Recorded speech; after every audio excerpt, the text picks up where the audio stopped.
आपके सामने मजमून रखा गया था हजूर की लाइफ की थोड़ी थोड़ी चीज देकर कि सत्संगी हम कैसे बन सकते हैं। हम सत्संगी बनने के लिए महापुरुषों के पास जाते हैं, वो सच्चे मानो में सत्य का संग कर रहे हैं, माउथ पीस ऑफ गॉड बने, समझे। हम उस सत्य के पाने के लिए उनके पास जाते हैं। जब उनके पास जाते हैं वो क्या करते हैं, हमें थोड़ा सत्य का संग दे देते हैं, कांटेक्ट। कैसे? उसका कांटेक्ट, ये संग किसको होता है? आत्मा को। इस वक्त हमारी क्या गति है? हम आत्मा देहधारी हैं, सबकी आत्मा मन के अधीन है, मन आगे इंद्रियों के अधीन है, इंद्रियों को भोग खींच रहे हैं। ये जिस्म का रूप बना बैठा है, जिस्म और तलकात इंद्रियों के भोग संग का ही सत्संग कर रहा है। ये असत्संग है, वो है सत्संग। असत से हटे तब सत्य का संग को पाए। तो इसलिए जब महापुरुष मिलते हैं तो आपको सत्य के संग की थोड़ी पूंजी दे देते। सत्य क्या है? वो परमात्मा, बाकी सब असत्य है। जगत असत्य है और आत्मा सत्य है। आत्मा सत्य क्यों है? ये एक सब्सटेंस की बनी हुई है, कॉन्शियसनेस की। इसलिए जो एक चीज की बनी वो डिसइंटीग्रेट नहीं होती, अमर और अजर है, हमेशा अनचेंजेबल, परमानेंस और ला रहे। बाकी मैटर, जिस्म और इसके जितने बाहरी जगत और जिस्म सारे मैटर के बने हुए हैं।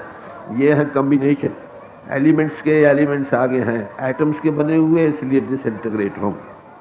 तो सत्य का संग पाने के लिए मनोजीवन सबसे हाईएस्ट रंग इन क्रिएशन है, जहां मनोजीवन में ही पाकर तुम उस सत्य के संग को पा सकते हो। जब कोई पूर्ण महात्मा मिल जाए, आप अपना हृदय खाली करके उसके सामने रख दो और बाकी अपने आप सारा काम होगा। आपको पता है, जब आपको उपदेश दिया जाता है तो यही कहा जाता है कि भाई निश्चिंत होकर बैठ जाओ, सब तरह से ख्याल हटाओ, हृदय को खाली करो, बाकी वो अपना आप काम करो। गुरबानी में आता है, सेव न मिलो काल न मिलो, मिलो आए अचिंता। वो सेवने से गालने से वो नहीं मिलता है। जब आप अचिंत हालत में हो उस वक्त वो अपने आप आ जाता है। आप देखिए दरवाजे में आप खड़े, आप बुला रहे, आओ भाई, आओ मित्र, आप मेरे दोस्त अंदर आ जा, आप दरवाजा ही छोड़ते नहीं, कैसे अंतर में आए। इसका मतलब है प्रेयर करके उसके दर पर बैठ जाओ, बाकी आप किनारे हो जाओ, उसके हवाले कर दो, बाकी सारा काम उसी का। कहते मेरा हृदय खाली करके मैंने पेश किया, उसमें वो बैठ गए। अब जब जहाँ देखते हो उसी को देखते हो। पहाड़ों की चोटी पर इनकी एक चिट्ठी आई थी कि मैं 14 या 15,000 फुट की बुलंदी पर बर्फों पर खड़ा हूँ। इनको पहले विश्वास नहीं था कि गुरु पावर जो है, गुरु स्वरूप प्रकट होता है। तो ये बार बार इसको समझाते थे कि भाई ये नहीं हो सकता। तो इन्होंने चिट्ठी लिखी कि मैं इस वक्त 15,000 फुट की बुलंदी पर बैठा हूँ, बर्फों पर खड़ा हूँ और मैं ये देख रहा हूँ मेरा गुरु स्वरूप सामने है, लाइट में खड़ा। कहते अब मैं कन्विंस हूँ। तो ऐसे ही कहते जैसे मुझे ये गति मिली आप लोगों को मिल सकती। हृदय खाली करो। हृदय खाली कैसे होगा कि सिवाय उसके और कोई न रहे। जो हृदय खाली होगा वो भरा जाएगा।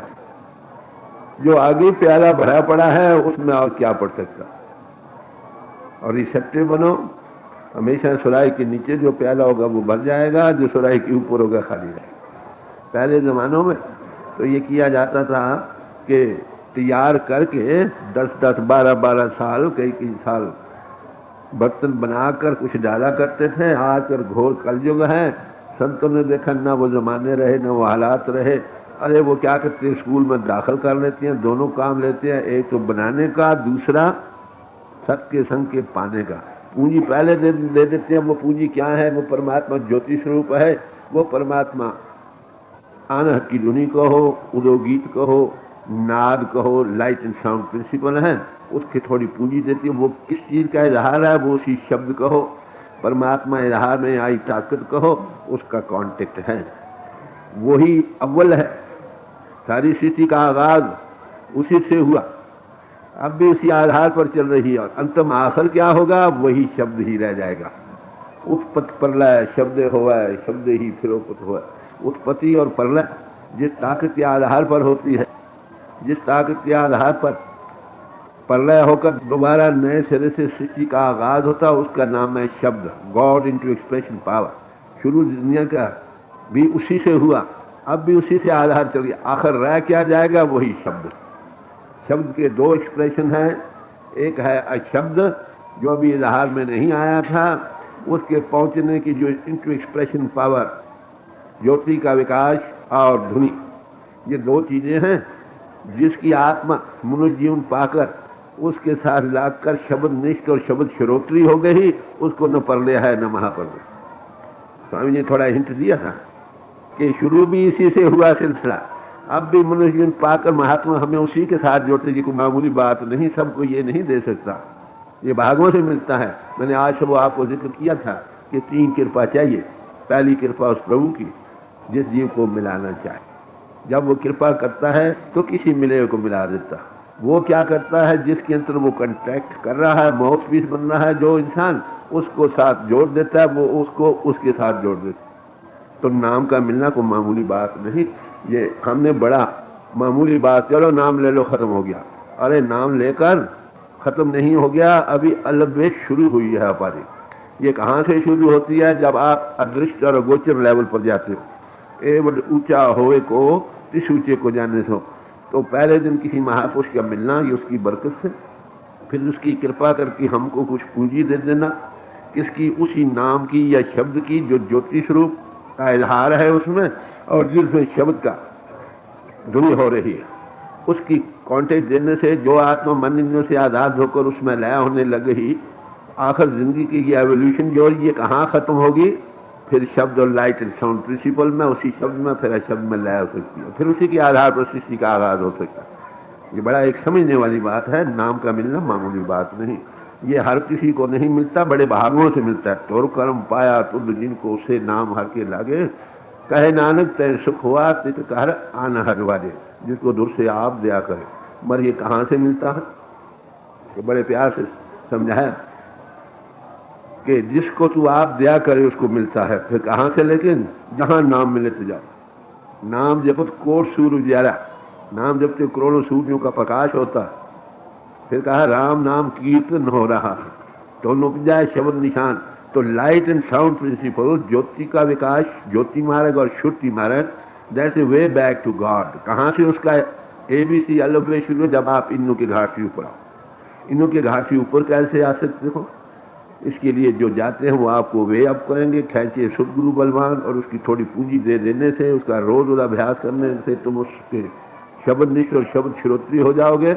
तुम्हें परले और महापरले का कोई डर नहीं। तो नाम का मिलना मामूली बात नहीं। अपना उन्होंने जिक्र किया था कि मैंने मद्रास का नाना मंदिरों में फिरते रहे, पहाड़ों की चोटियों पर गए, बर्फानी गुफाओं में रहे, दरियाओं के तटों पर उम्रें गुजारनी, मगर चीज कब मिली? कलकत्ते में जाकर वहाँ मिले चीज देना, जो इंदा या बिंदा आखिर मिला। तो आप लोगों को ये उन्होंने समझाया है कि भाई तुम भागों वाले हो, पूंजी तो तुम मिलती ही, पूंजी रख कर ना करना निहायत बदकिस्मत। जिनको ये चीज अभी नहीं मिली, और इस चीज के देने वाले भी कहीं कहीं मिलेंगे, एक या दो, ज्यादा जितने हो खुशी की बात है, मगर ऐसे महापुरुष कम मिलते हैं। कहते जहां नाम मिले तो जाओ। पूछा कहाँ से ले? कि जहां ये चीज मिल सकती है ले लो। फिर कहते कैसे मिलेंगी? फरमाते हैं गुरु प्रसादी कर्म को, गुरु की कृपा से। मगर ऐसे गुरु कामयाब आगे भी थे, अब भी कामयाब।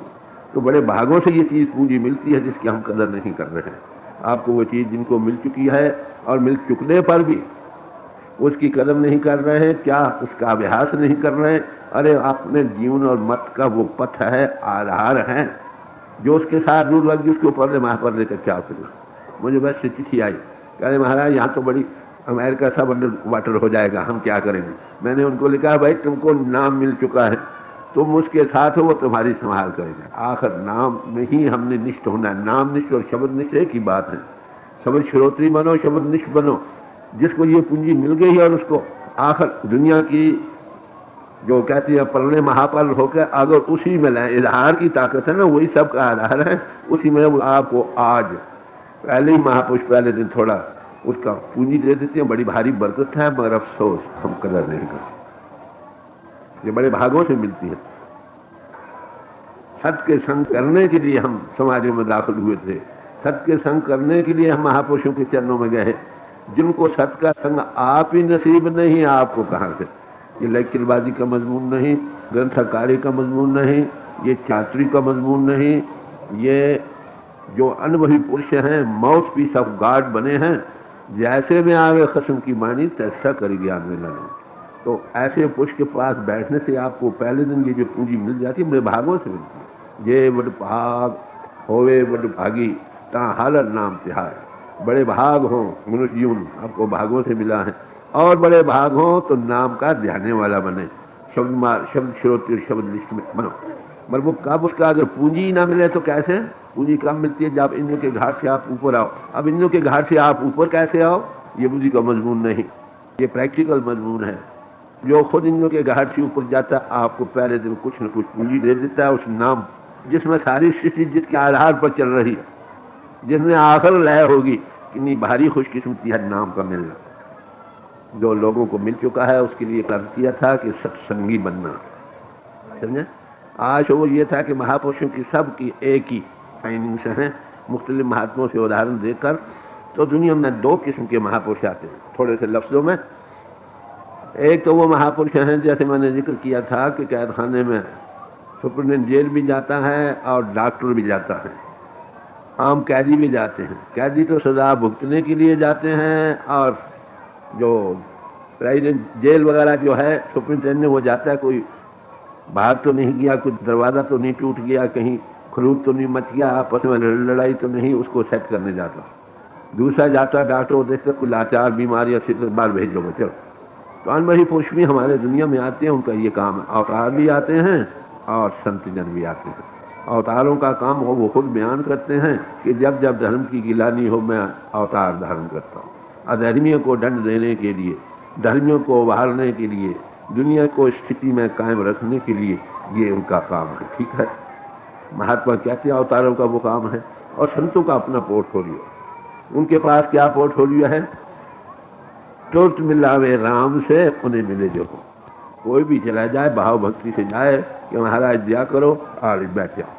क्या करते हैं? उस पूंजी नाम की जो सब सृष्टि का आधार है उसके साथ कॉन्टेक्ट दे देते हैं, लोएस्ट। फिर उसको डेवलप करके आखिर उसमें अगर शब्द निष्ठ और शब्द श्रोत्री हो जाए, जिंदा जावेद बन जाए। बात समझा आपने?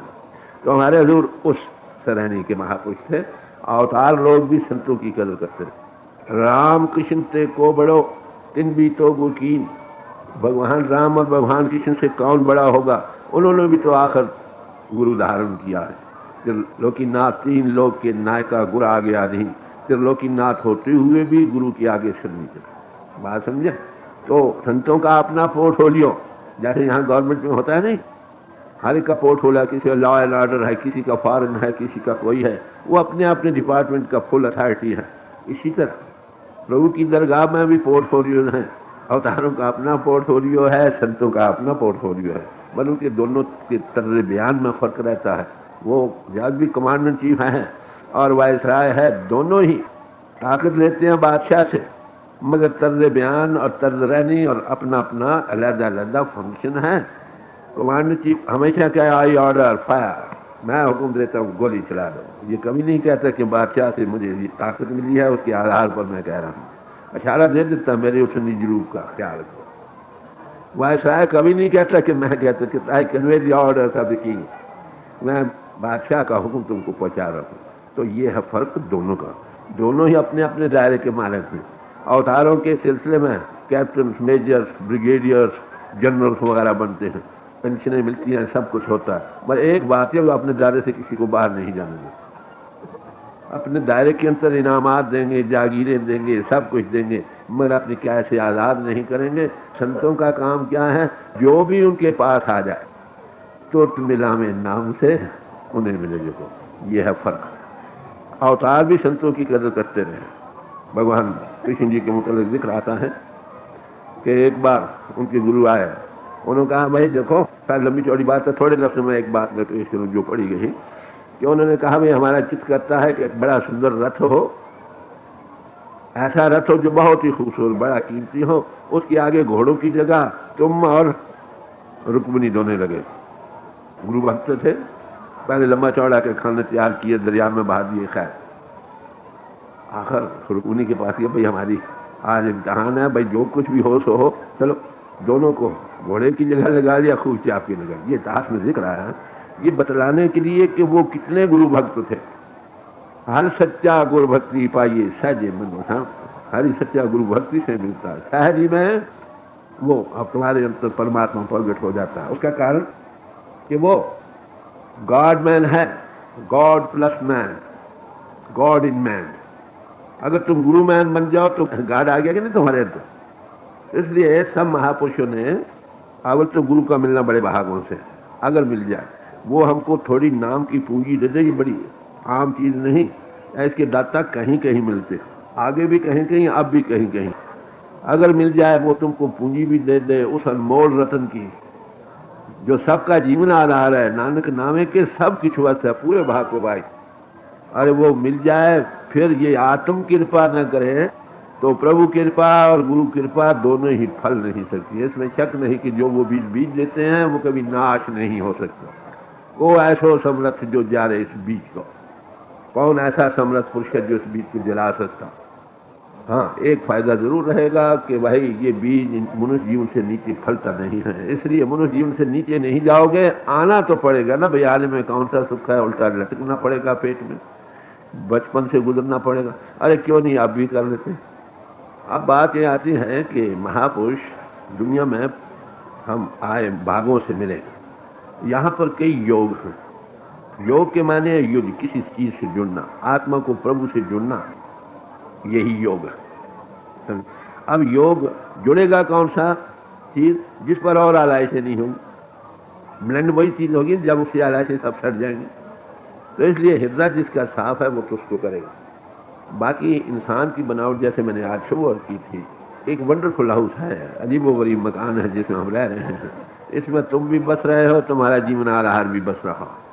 तुम जो बस रहे हो मन के घाट पर गिरे पड़े हो, अपने आप की होश नहीं।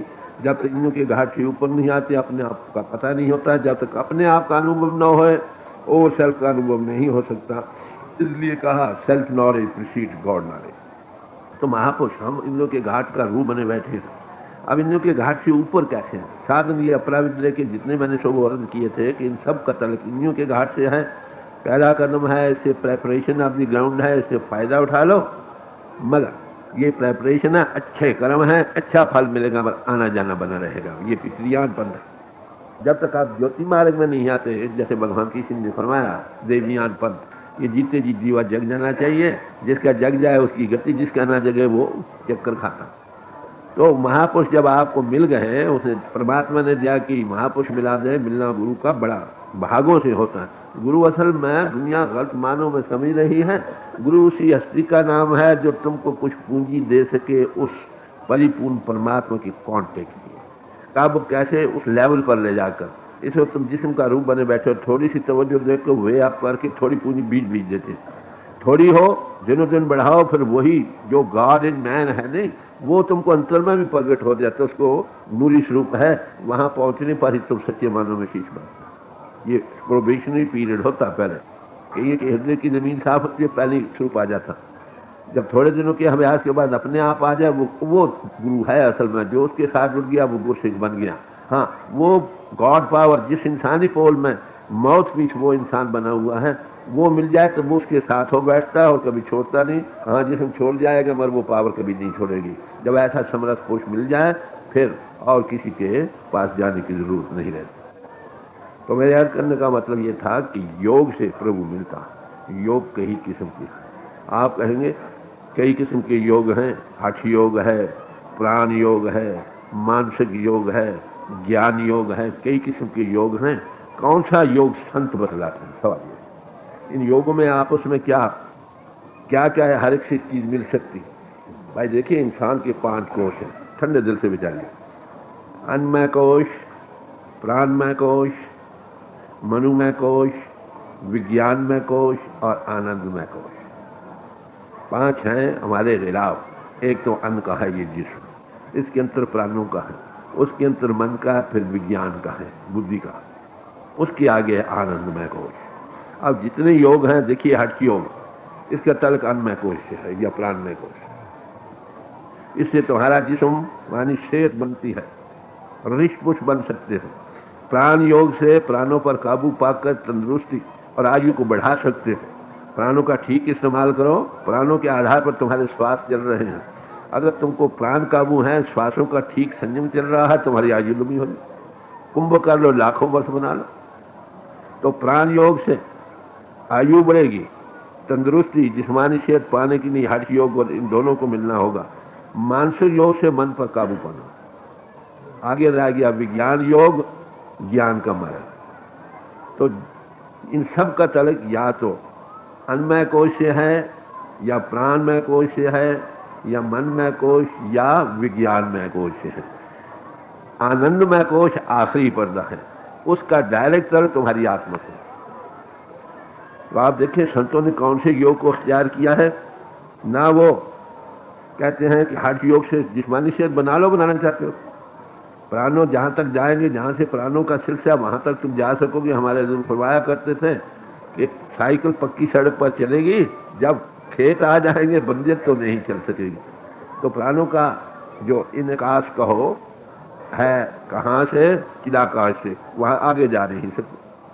तो आगे रह गया बुद्धि का विचार। ज्ञान योग से बुद्धि को सूक्ष्म करके जीव और ब्रह्म की एकता का समझाना है, as a matter of influence है।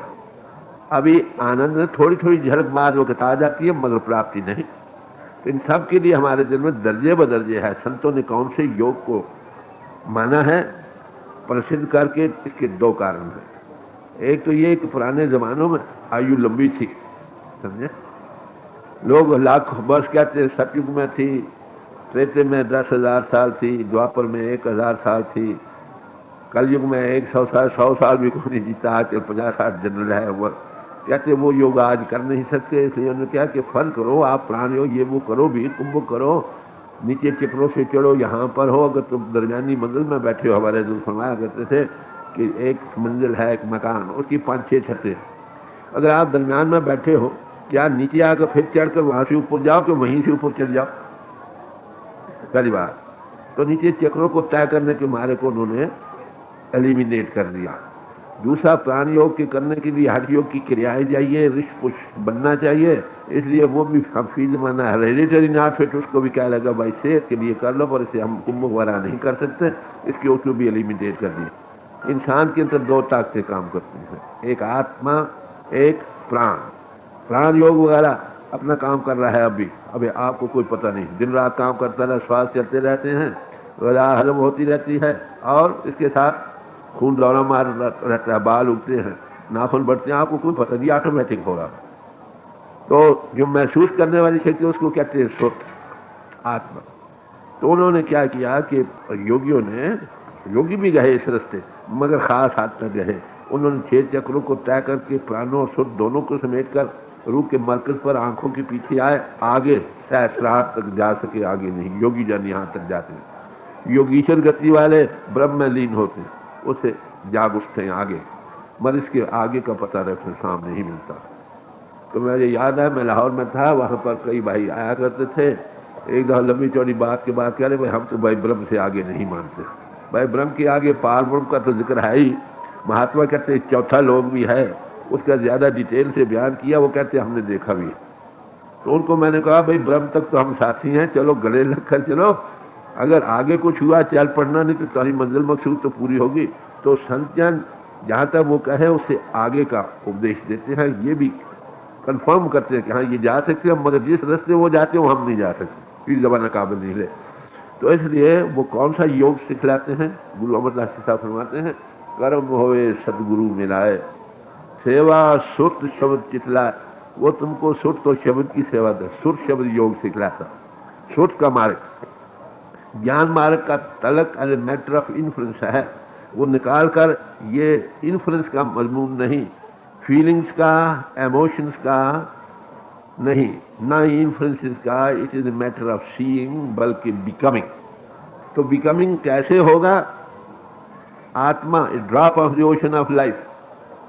कहो कबीर राम की अंश, आत्मा चेतन स्वरूप अगर मन के घाट से लिबरेट हो जाए, ये कच्चा समुद्र में वास होकर समुद्र रूप बन जाए। ये बिकमिंग का सवाल है। और बाकी स्टेजेस योगे आपको खास खास स्टेज तक पहुंचाते हैं। इसलिए कहते हैं मालिक दया करे, कुछ सत्स्वरूप हस्ती मिला जाए। वो कौन सा योग सिखलाता है? कहते हैं सुख योग। इसमें प्राणों का संयम नहीं। इसलिए बच्चा बूढ़ा जवान सब कुछ कर सकता। बच्चों को बिठा, अच्छा वो मैंने जिक्र कर रहा था कि पुराने जमाने में ब्राह्मण लोग होते थे, 4 साल के बच्चे को बिठाकर 2 जन्मा बनाते थे। ये जिक्र था। तो वो 2 जन्मे से मुराद to be reborn into the kingdom of God, पिंड से ऊपर जाना, इनटू द बियॉन्ड, ये 2 जन्मा इसको कहा जाता था। वो बिठाते थे, 2 जन्मा करके साथ गायत्री मंत्र देते थे। और गायत्री मंत्र में क्या दिया है? तत्सवितुर्वरेण्यम, अंतर तुम्हारे सूर्य जैसे प्रकाश है, उसको प्रकट करते थे। ये उनमें समर्था थी। आज भी ऐसे ब्राह्मण लोग मिले जो ये कह रहा पाँव दोनों को जाए, ज्योति के विकास ही से आना जाना खत्म हो सकता है। ये भगवान किसी भी तरह। तो महापुरुष पहले दिन आपको ज्योति का विकास है, आपको पहले दिन दीवा बरसा देते हैं। माफ करना, दीवा बरसाने क्या जीते जी अगर दीवा बरसा जाए तो गत वाला हो जाता, बेगता नहीं रहता। पर उस पूंजी को जो मिली है, मैंने अभी याद किया था कि वही हमारा जीवन आधार, उसी में एवोल्यूशन, उसमें सब कुछ उसी में होता है। आखिर वही रहता है, हुवल अव्वल हुवल आखिर, वही सबका जीवन आधार है। ऐसा कुछ अगर मिल जाए तो हमको कौन सी शब्द योग सिखलाता है। समझे? सुर शब्द योग किसको कहते हैं? सवाल थोड़े लफ्जों में। सुर कहते हैं तवज्जो को, होश को, वेकफुलनेस, जागृति जो हम महसूस करते हैं। आंखें बंद करो, खोलो, बंद करो, एक्ट ऑफ मेडिटेशन में को अंतर वेकफुल जागृति महसूस, दैट इज होश, that is wakeful, that is सुर। और शब्द कहते हैं वो पावर जिसके आधार पर सब खंड ब्रह्मांड चल रहा है। उसको ध्वनात्मक नाम भी कहते हैं, उसको श्रुति भी कहते हैं, उसको गीत भी कहते हैं, उसको रूहानी राग भी कहते हैं, उसको आकाशवाणी भी कहते हैं, उसको नाद भी कहते हैं। मुसलमान फकीर उसे समा कहते हैं और सुल्तान उल अज़कार सौते सरमदी शुक्ल नसीरा कहते हैं। बात वही।